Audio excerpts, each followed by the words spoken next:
নমস্কার বন্ধুরা, কৃষ্ণকথা চ্যানেলে আপনাদের সবাইকে স্বাগত জানাই। আজকের ভিডিও শুরু করেছি। ভাগ্য কত সুন্দর এই শব্দ।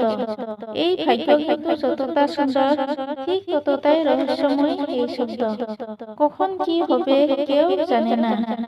লোকে বলে যে ভাগ্য যা লেখা আছে তার চেয়ে বেশি কিছু পাওয়া যায় না, তার চেয়ে কম কিছু পাওয়া যায় না। নিয়তির যা রচনা তা কখনো মোছা যায় না, কিন্তু কেউ এটা বুঝে না যে নিয়তি আপনার কর্মের দ্বারা বদলায়। যদি আপনি শুভ চিন্তা করেন, শুভ কর্ম করেন, তাহলে নিয়তি আপনার সাথে খারাপ কিছু হতে দিবেন না। কখনো আকাশে পক্ষীদের দেখুন, তারা কখনো ভাগ্যের উপর নির্ভরশীল হয় না।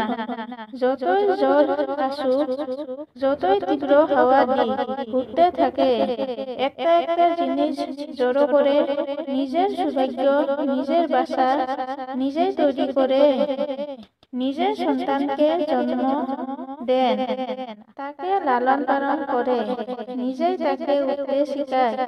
কখনো ভাগ্যের উপরে নির্ভরশীল হয় না সেই। এই বিষয়টা আমাদেরও শেখা উচিত।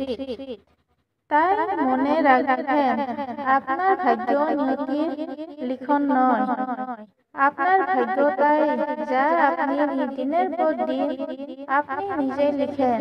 কিছু নিজে পরিশ্রম করে, কিছু নিজের ভাবনা জড়িয়ে।